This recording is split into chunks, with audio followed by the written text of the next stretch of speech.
Hello dear. तो यहाँ पे मैं आ चुका हूँ आप सभी के लिए उत्तर प्रदेश एएनएम 5272 पदों के लिए जो आपकी बहाली निकली है उसके लिए मैं यहाँ पे 63वां नंबर का वीडियो लेकर आज आ चुका हूँ।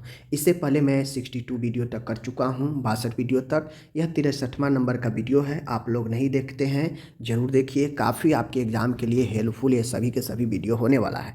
अभी मैं आपका टेस्ट ले रहा हूँ, MCQ का डेली 30 क्वेश्चन का टेस्ट आ रहा है और आप इस टेस्ट में कितने पास हो रहे हैं कितने फेल हो रहे हैं आप खुद से भी आंक सकते हैं।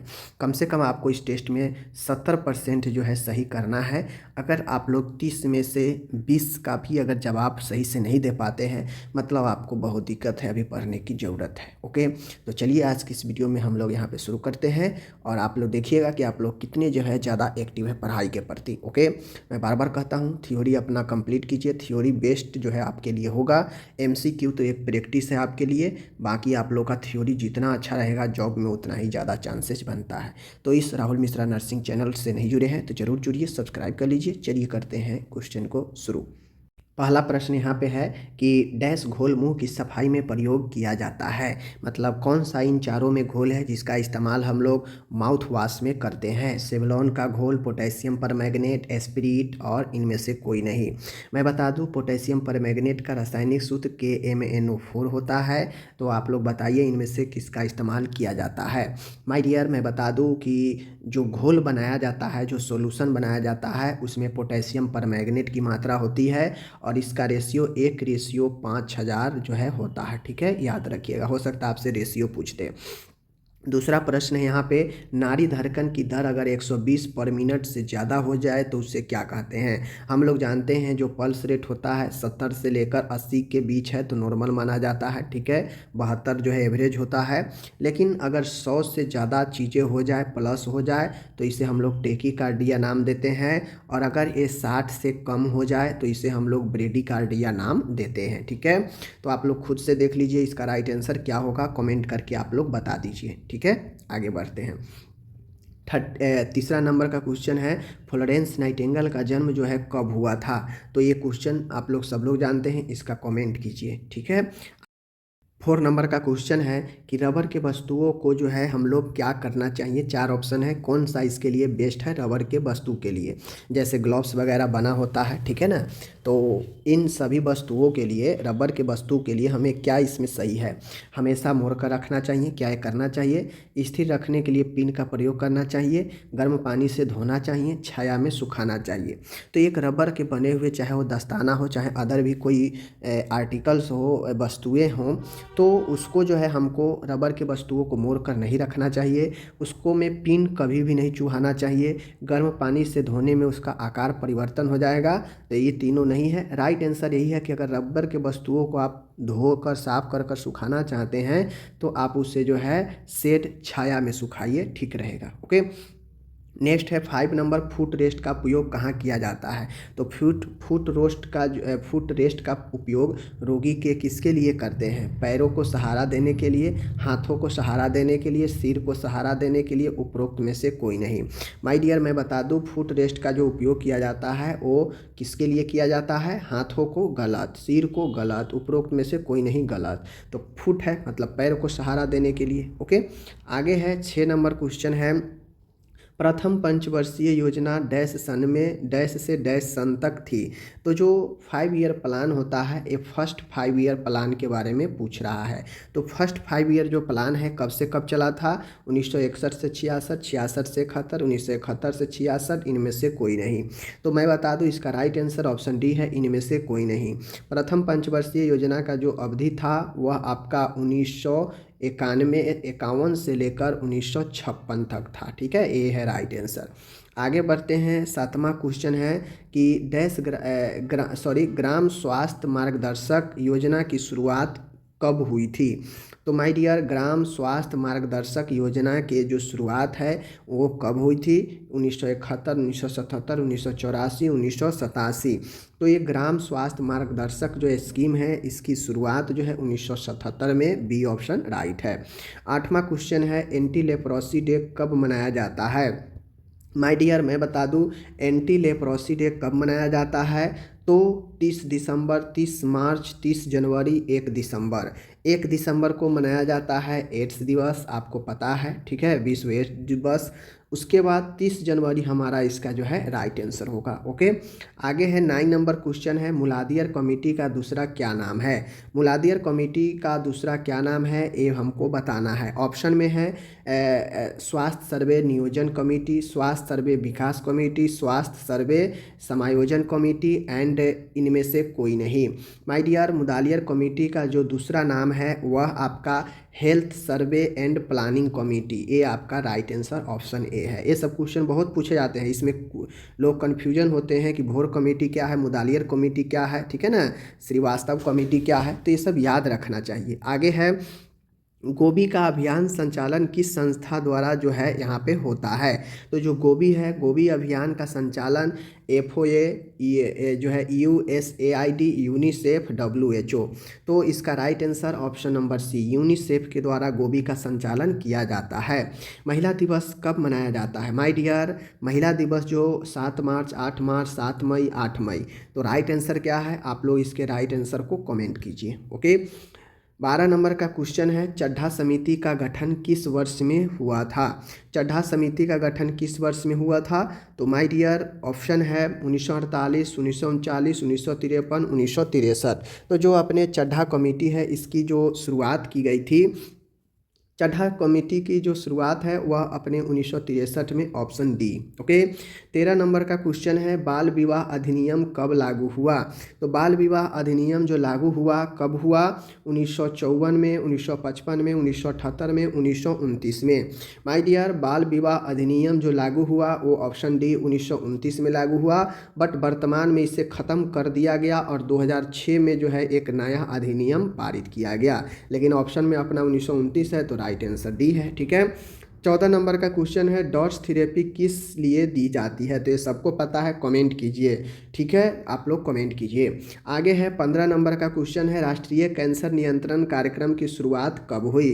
राष्ट्रीय कैंसर नियंत्रण कार्यक्रम, national cancer control program, NCCP की शुरुआत कब हुई? 64 में, 75 में, 78 में, 48 में। कब हुई? तो राष्ट्रीय कैंसर नियंत्रण कार्यक्रम 1975 अपना राइट आंसर होगा। आगे है 16 नंबर है, स्पंज स्नान, स्पंज बाथ के लिए पानी का तापमान कितना होना चाहिए? पानी का टेम्परेचर पूछ रहा है, कितना होना चाहिए, फ़ारेनहाइट में है सब। ठीक है, तो माय डियर, मैं बता दूं कि स्पंज स्नान के लिए 108 से 10, 110 से 15, 116 से 18, 119 से 21। तो मैं बता दूं स्पंज स्नान के लिए जो टेम्परेचर होना चाहिए वह ऑप्शन नंबर अपना जो है बी है, 110 से 115 फ़ारेनहाइट। आगे है 17 नंबर, निम्नलिखित में से कौन सा दबाव बिंदु है? प्रेशर पॉइंट है। ठीक है, प्रेशर पॉइंट कौन है? जहाँ पे प्रेशर लगने से बिस्तरी घाव हो सकता है। स्कैपुला, कोहनी, कान, इनमें से कोई नहीं। तो अगर आप करवट सोएंगे तो आपको कान पर भी प्रेशर पड़ेगा, केहनी एल्बो पर तो लगता ही है और स्कैपुला पर भी लगता है। तो आपका इनमें से ऑप्शन डी राइट हो जाएगा। आगे है 18 नंबर का है कि बिस्तर घाव की रोकथाम के लिए क्या उपाय आप कर सकते हैं? 4 ऑप्शन दिया है, बताना है कि आप बिस्तर घाव के रोकने के लिए क्या क्या उपाय कर सकते हैं। प्रति 2 घंटे में शरीर की स्थिति बदलना, शरीर को नम रखना, शरीर को रगड़कर साफ करना, रोगी को बिल्कुल न हिलाना। अब देखिए कॉन्सेप्ट क्लियर होगा। बिस्तर घाव होता है तो बिस्तर घाव को रोकथाम करने के लिए सबसे फर्स्ट काम यही होता है कि मरीज को हर 2-3 घंटे में पोजीशन बदलते रहे। एक ही पोजीशन में लगातार ज़्यादा समय तक छोड़ देंगे तो वही जो है दबाव पड़ने से बिस्तरी घाव होता है। तो प्रति 2 घंटे स्थिति बदले, ये आप सही है। शरीर को नम रखेंगे, नमी होने से, मॉइस्चर होने से बॉडी में घाव होने की संभावना होती है, तो ये गलत हो गया। शरीर को अगर रगड़ेंगे तो रगड़ने से भी जो है घाव होता है, तो ये भी गलत हो गया। रोगी को बिल्कुल नहीं हिलाना, जब पोजीशन बदलेंगे तो हिलेगा ही, अगर नहीं हिलाएंगे बिल्कुल तो उससे भी जो है घाव होता है। ठीक है, तो ये आपका गलत हो गया, ऑप्शन हमारा एक सही है। ओके, आगे बढ़ते हैं। 19 नंबर का क्वेश्चन है यहाँ पे, प्राथमिक उपचार का उद्देश्य है। प्राथमिक उपचार का क्या उद्देश्य है? तो प्राथमिक उपचार का क्या उद्देश्य है? प्राथमिक उपचार का क्या उद्देश्य है? फर्स्ट एड का, घायल व्यक्ति को उपचार देना, घायल व्यक्ति की अवस्था को मरणासन होने से रोकना, यानी मरने से रोकना, घायल व्यक्ति को आवश्यकता अनुसार अस्पताल पहुंचाना। तो लगभग देखा जाए तो फर्स्ट एड के उद्देश्य में यह सब सही है। उपचार देना, मरने से, मृत्यु से बचाना और अस्पताल पहुंचाना, यह सब है। ऑप्शन डी अपना सही है। ठीक है।